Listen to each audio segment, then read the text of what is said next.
Shall we begin our English service? Oh, sing to the Lord a new song, for he has done marvelous things. His right hand and his holy arm have gained him the victory. The Lord has made known his salvation. His righteousness he has openly shown in the sight of the nations. Shall we begin our English service by singing doxology?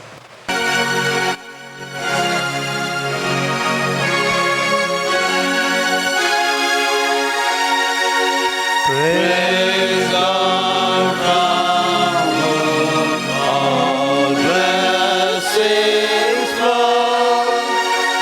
Praise Him, all creatures here below. Praise Him above, He heavenly hosts. Praise Father, Son, and Holy Ghost. Amen. Shall we pray? Our heavenly gracious Father, thank you for this day. Thank you for the salvation you have given us. Thank you for the opportunity to be present in the worship service. We praise you. We worship you, Lord, as you are a holy and loving God. Bless each one of us, Lord. Make this service as a blessed one in our lives. We give you glory and honor. In Jesus' name we pray. Our Father who art in heaven, hallowed be thy name. Thy kingdom come, thy will be done on earth as it is in heaven. Give us this day our daily bread. Forgive our debts as we forgive our debtors. Lead us not into temptations, but deliver us from the evil. Thine is the kingdom, the power and the glory, forever and ever. Amen. Shall we sing a song number 39 from our song book, Sweet Hour of Prayer. Sweet hour of prayer, sweet hour of prayer, that calls me from the court of care, and bids me at my Father's throne, make all my wants and wishes known. In seasons of distress and grief, my soul has hope and found relief, and of escape the tempter's shame by thy return, sweet hour of praise, and of escape the tempter's shame by thy return, sweet hour of praise, sweet hour of praise, sweet hour of praise, thy wish and mine petition bear to him who's good and faithfulness, and get the waiting soul to bless, and simply bids me seek his face, believe his word, and trust in him. I'll cast on him my every gain, and wait for thee, sweet hour of praise. I'll cast on him my every gain, and wait for thee, sweet hour of praise, sweet hour of praise, sweet hour of praise. May I then come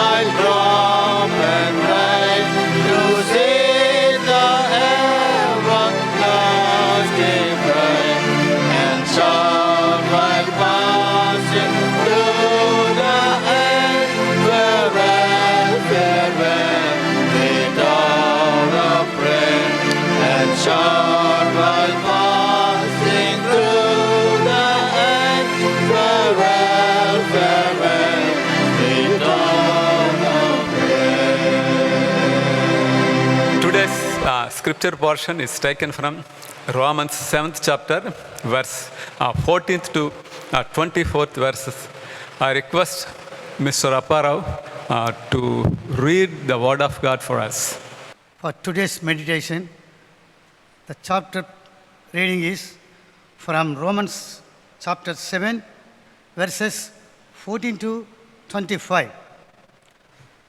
Romans chapter 7, verses 14 to 25.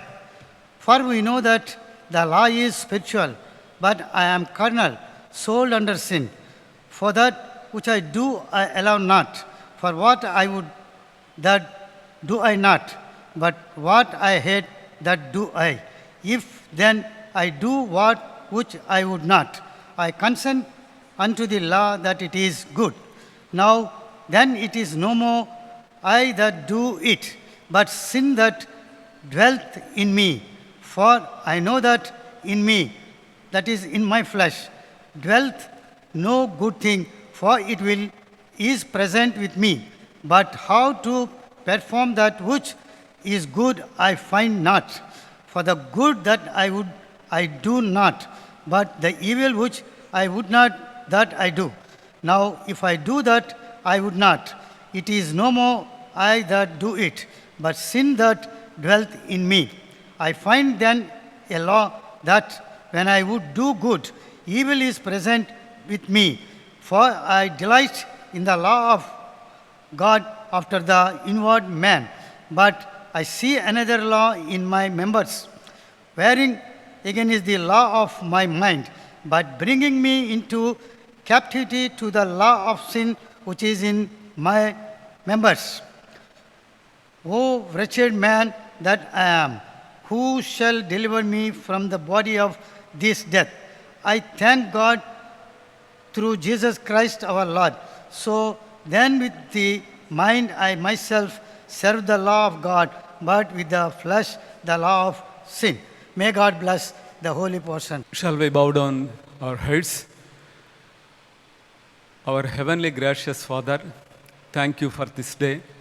Thank you for the opportunity that you have given us to be present in the worship service. We praise you, Lord. We worship you, Lord, as you are a loving God.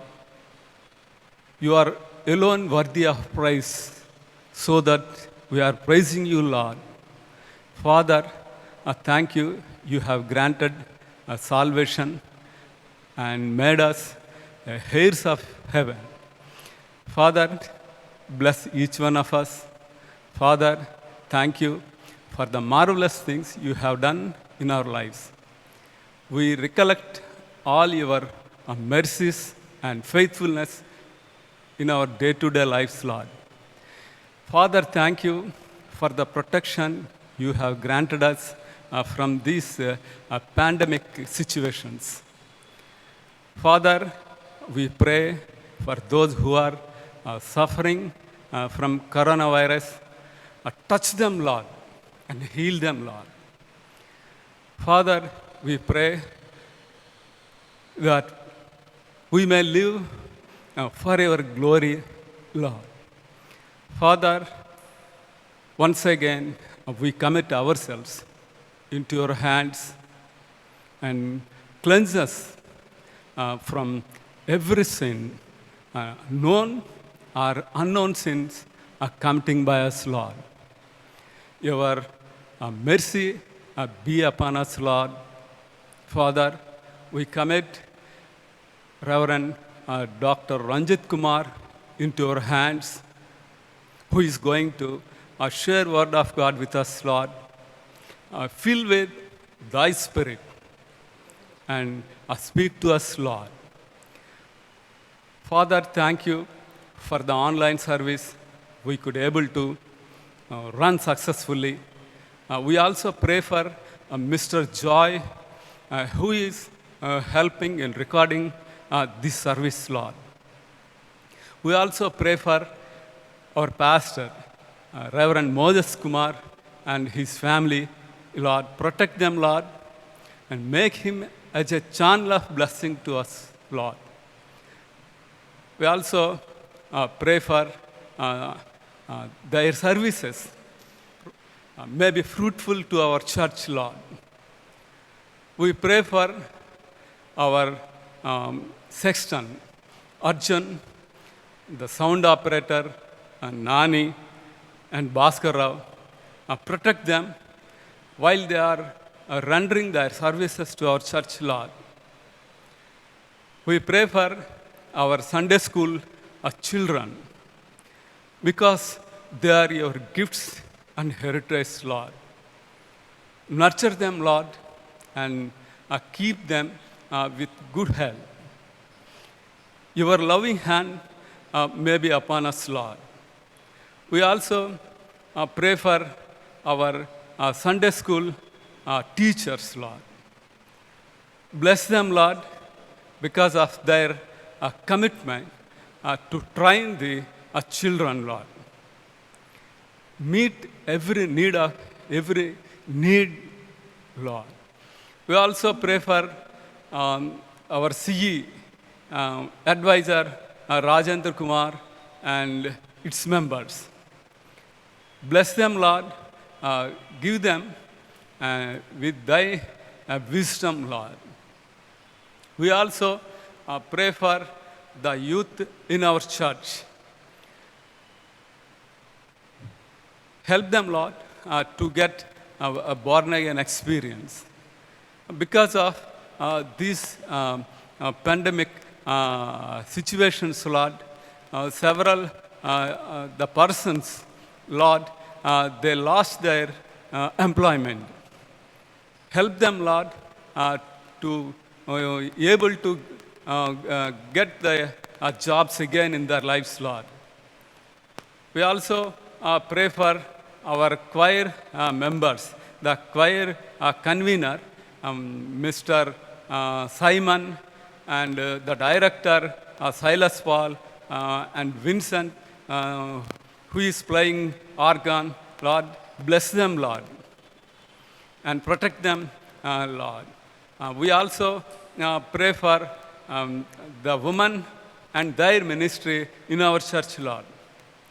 Bless them, Lord, and help them, Lord, to spread in gospel and bless their ministry, Lord. We also pray for the sick in our church and heal everyone, Lord.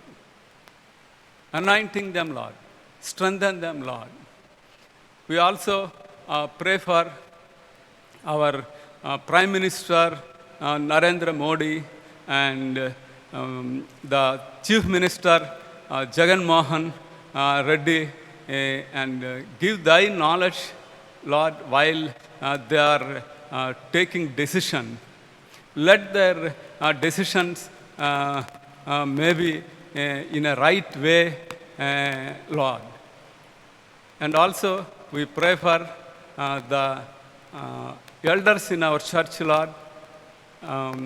Bless them, Lord, and protect them from the coronavirus, Lord. We give you glory and honor.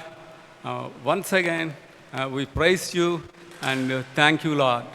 Jesus' name we pray. Amen. I request Reverend Dr. Ranjit Kumar Garu, who is our pastor, to share a word of God. Greetings to you all in the matchless name of our Lord and Savior Jesus Christ. Once again, I welcome you all for this Vesper service in the name of the Father, and of the Son, and of the Holy Spirit. Amen. I thank each and every one of you for watching this service online, the members of the church, the well-wishers, the friends, those who are in and around the country, and also people watching from different parts of the globe. Really, it is very much indeed blessed time to be and to share the word of God with you this evening.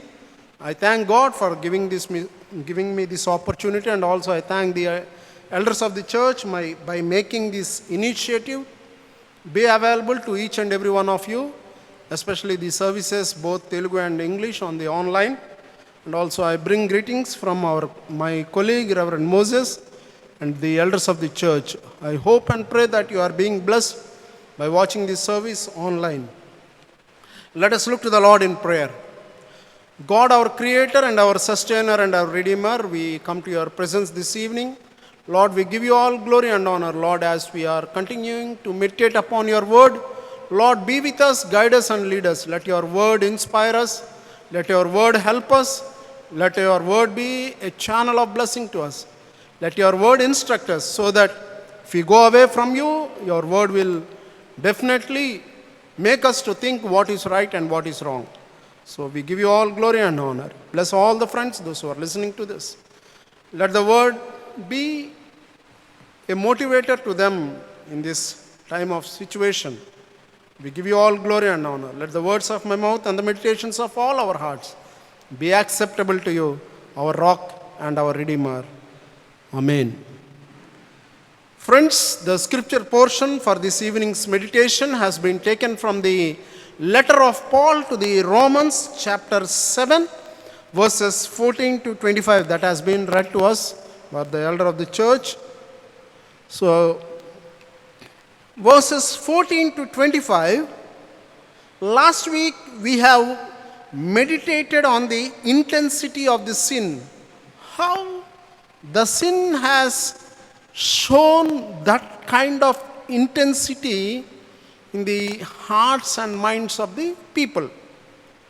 So, as right from the verses 7 to verse 25 of the 7th chapter, Paul is directly, or he is presenting his autobiography, how he was earlier before he accepted Christ, and what was his personal condition in the name of religion or in the name of Judaism. So last week, from verse 7 to 13, we have meditated what was his condition. So the intensity of sin in him, that is what Paul quoted. So this evening we are going to meditate on from verses 14 to 25. These 9 verses talks about the condition of the human beings. Or Paul is indirectly saying what was his condition before he accepted Christ. So let me read it for you, verse 14.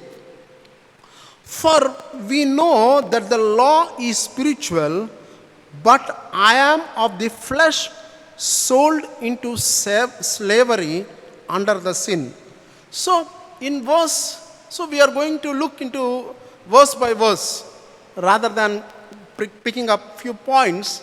So we'll try to have an exegete of this. So Paul says that in verse 14, for we knew or know that the law is spiritual, but I am of the flesh, sold into slavery under sin. So Paul says that he has been sold into slavery under the sin. So the name is slavery, or he is using the law is spiritual. No doubt the law is spiritual. So the law has been made as a condition. You have to follow the law. But he says that although I am following the law, but my outward, or I am under the flesh, sold into slavery under the sin. So by using the law, by using the Decalogue, or by using the instructions given by God, I myself has been pushed into flesh, the fleshly life, or the condition of the worldly condition. So Paul explains his situation. So this verse 14 talks about the condition of Paul basing on the law. Secondly, in verse 15, I do not understand my actions, for I do not do what I want, but I do the thing that I hate. So law has instructed me not to do this, Law has instructed me to follow the commandment of God.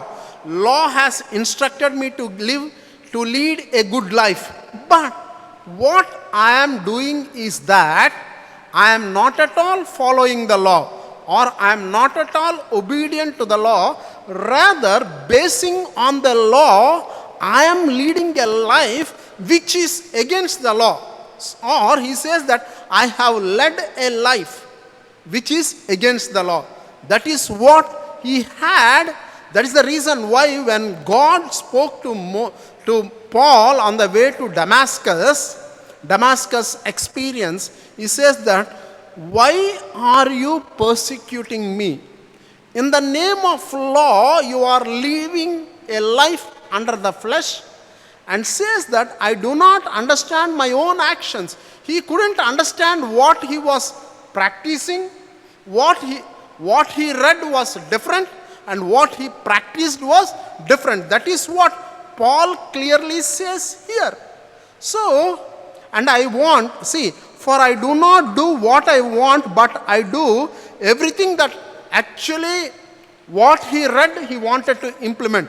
But the inside nature in him is not permitting him to do what is right. So indirectly, the inside nature in him is making him to go against the law. So Paul is saying that law is there instructing me to do good, but my inner being is not allowing me, because the agony, the jealous, or the hatredness in me is diverting me away from God. So this is the condition. So the first verse, in verse 14, he said he was sold into slavery, and in verse 15 he says that I do everything on my own. I did not depend on the law, although law was there for me to instruct. So this was the condition of Paul, but outwardly he was very strong. He pretended to be strong. That is what Paul says in his epistles. He pretended to be strong. He pretended to be that he was following the law. Many times in our lives, we think that we are following God's instructions. We are living according to the word of God. We are leading a life which is very valuable in the presence of the Lord. But we always go away. We always go away from the way that we are asked to live. We don't try to live the way we are asked to live. That is the bad condition of the human beings. That is what Paul clearly explains. Coming to verse 16, now I do what I do not want. I agree that the law is good. Law is always good. This morning in the Telugu service, we have meditated on the Samaritan. The law was good, but the teacher of the law did not follow the law. That is the reason why Jesus said many times in the Sermon on the Mount, he says that I have come to fulfill the law, but not to abolish the law. So Paul, he himself says that law is good, instructions are good, do's and don'ts are good. But very strictly in verse 16, he says that now if I do what I do not want, I agree that the law is good. The conditions, the terms and conditions are good. But how far we practice is very important. How far we implement that is very important. Paul said that the law was good, but I did not live up to the law. I lived on my own. That was my condition. That was the condition. Even today, we live in a condition where God has asked us to live, but we go beyond with our own maturity, which is immature situation in the presence of the Lord. So Paul thought that he was living or he was practicing as a matured Jew, but in the presence of God, he was an immature person. So that he acknowledges, really, Paul was a tremendous, talented person. See, he acknowledges his faults and he writes to the Roman church. saying that I lived a life, I thought that law, I was practicing the law, I was living in a right manner, but what I lived is not the right manner. Coming to verse 17, he says, but in fact it is no longer that I do it, but the sin indwells me, within me. Law, see, the law is there, Paul is following the law, and he says that it is not me, but the sin within me. Sometimes the ego within us makes us to speak like that. The ego within us, or the sinful nature, the sinful thoughts, the sinful life in us makes us to do against the will of God. Against the will of God. The same thing happens with many of us in the present day context. We think that we are doing, and we really wanted to follow the law, or we wanted to follow the instruction of God. We wanted to live according to the word of God. But the sinful nature within us is not allowing us to follow the instruction of God.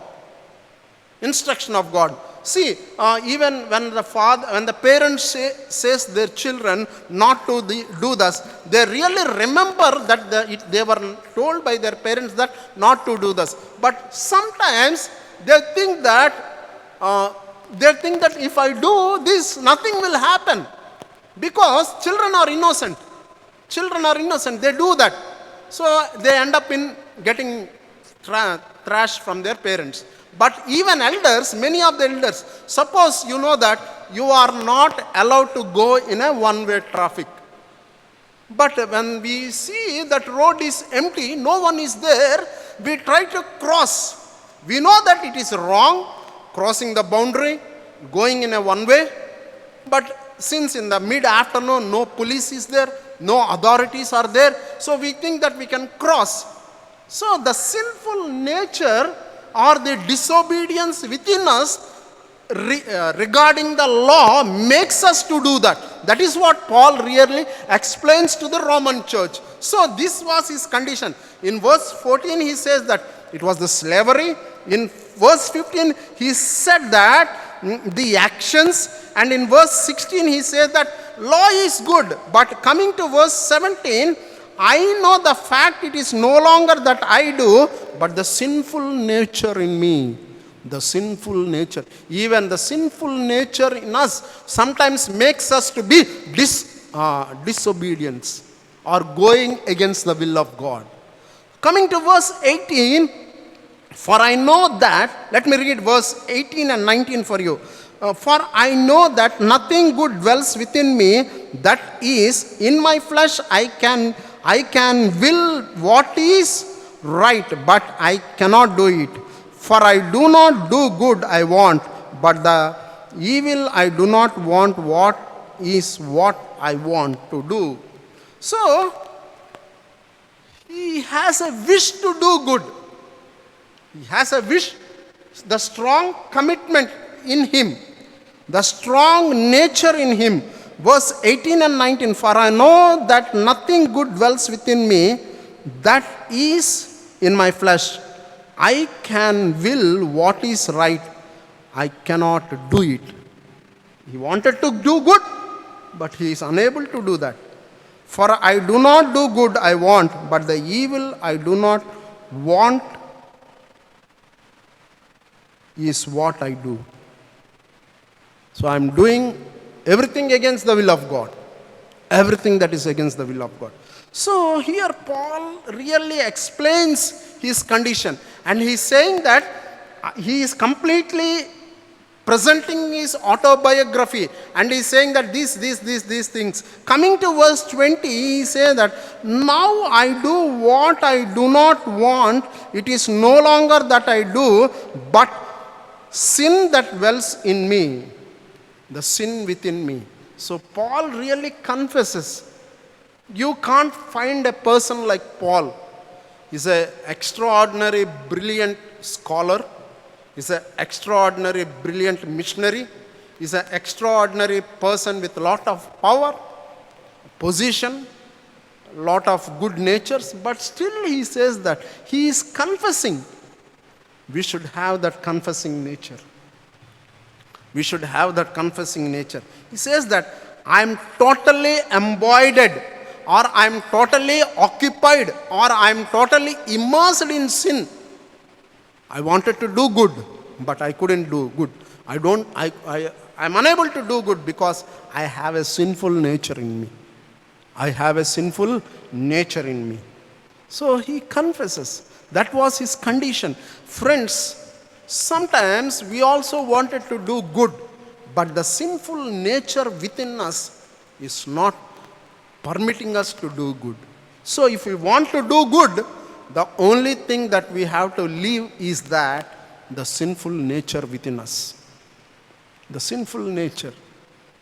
Coming to verse 21, so I find it to be a law that when I wanted to do what is good, evil lies close at hand.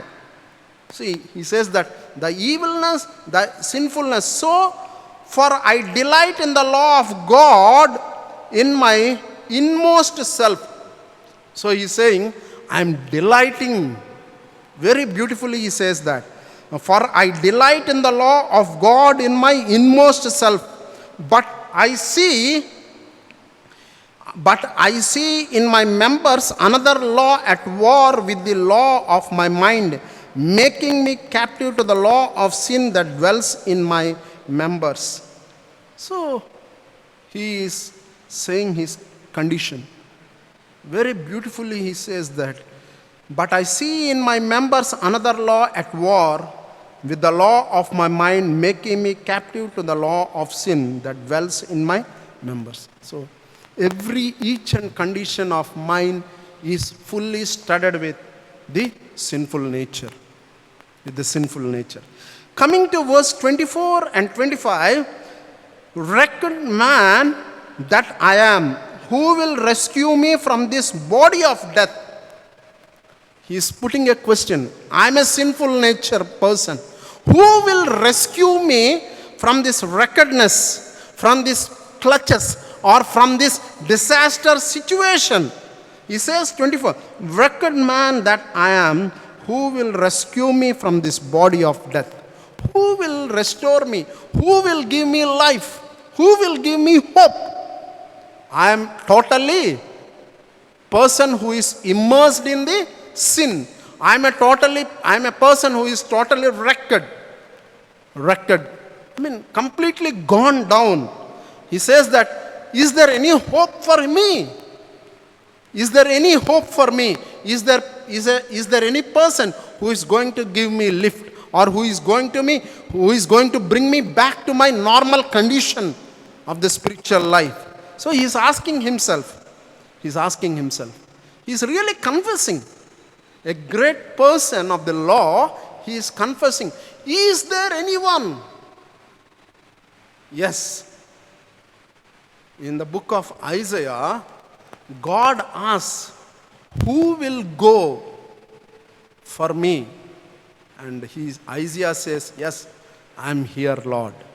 So Paul is asking himself, who will bring me out? Outwardly, he is a very nice person to the public. Outwardly, he is a very good religious instructor. Outwardly, he is a person with power, everything.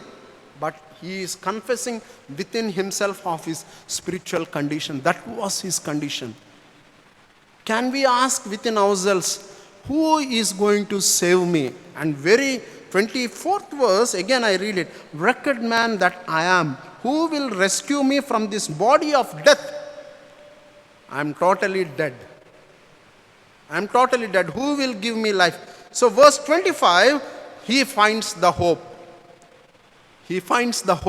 And he says that, thanks be to God through Jesus Christ our Lord.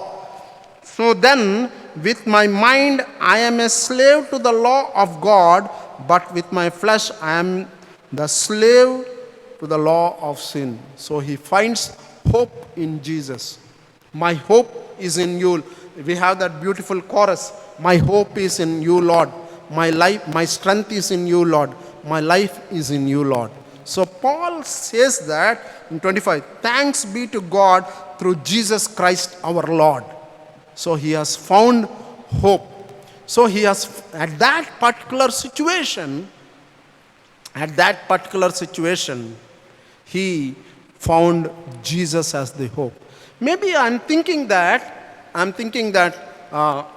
even while going to Damascus also, he wanted to kill Christians, but he was not completely happy. Maybe he's going on his way to kill the Christians at Damascus. But when he has found his situation, that God, from the wretchedness, from the life lost situation, from the hopeless situation to the hopeful situation, then he says, thanks be to God through Jesus Christ our Lord. So then with my mind I am a slave to the law of God, but with my flesh I am a slave to the law of sin. See, with my mind I am a slave to the law of God. With my mind I am a slave to the law of God. He's completely submitting to the God who has given the law. And he says that, but with my flesh I am a slave to the law of sin. My bodily I am a slave to the flesh, but my spiritually I am a slave to the law that was given by God. So indirectly he confesses that he is completely submitting his life to God. So this was his condition. And Paul, from verse 7 to verse 25, he writes his autobiography.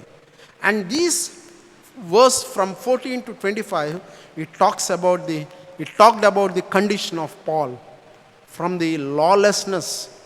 Although he is practicing the law, although he is in the law, but his life was not a fruitful life. So friends, this evening, let us examine what is our condition as human beings, as children of God. Are we really practicing and implementing the law or the word of God in our lives? And Paul says that, who will save me from this kind of death situation? And this evening, God is saying that I am there. That God who spoke to Paul or who visited Paul on the way to Damascus is the same God. He is going to demask us. Everywhere in the city, everywhere you find people wearing masks. And mask has become the part of our life.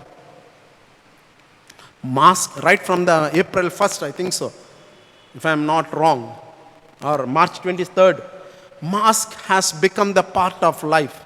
Mask and sanitizer has become if you don't have food also, no problem, but we should have mask and sanitizer. It has become the part of life. So, God is saying he is going to demask us. The God of Damascus, the God who met Paul on the way of Damascus, who made his wretchedness to come to life, is going to demask us. Demask us. The God of Damascus, the God on the way to Damascus is going to demask us from the sinful situation of mask. We are masked with the sin. We are masked with the disobedience. We are masked with the disobedience. We are masked with the pretending. But God is going to demask us from our condition of masked condition to the demasked condition. So the Damascus, the God whom Paul met on the way to Damascus, and the God who gave new life, who demasked Paul from his sinful nature, is going to demask us from our sinful condition. The only thing is that how Paul has confessed, we have to confess our situation, so that God is going to demask us from our sinful nature. May the Lord add his blessings, and may the Lord once again demask us from our sinful nature, so that we have a fruitful condition in the presence of the Lord. May the Lord add His blessings to the listening and understanding of His holy word. Amen. Let's look to the Lord in prayer. Shall we all stand and pray? God, our Father and our Creator and our Sustainer, we come to your presence this evening. Lord, thank you for the word that has come to us this evening. Lord, you have made us to know what is our situation, the human situation. Lord, thank you. The God who met Paul and made him known his situation on the way to Damascus. The same God, the same sustainer is with us this evening. He is demasking us from our sinful mask, from our sinful disobedience mask, from our disobedience mask. He is demasking us. Lord, help us to submit to you this evening. Lord, make our condition more effective, more useful to the church and the society. We pray for all the people, those who are lost, their near and dear ones. Lord, you console them, you be with them. We pray for people, those who are sick among us. Lord, we ask your healing touch to be with them. Give them speedy recovery and so that they join us in the days to come. We give you all glory and honor. Lord, as we depart from this place, Lord, we ask your holy presence to be with us until we meet next week. We ask this prayer in the matchless name of our Lord and Savior Jesus Christ. Amen. May the grace of our Lord Jesus Christ, the love of the Father, and the comforting guidance of the Holy Spirit rest and abide with us now and forevermore. Amen. Thank you, friends. God bless you.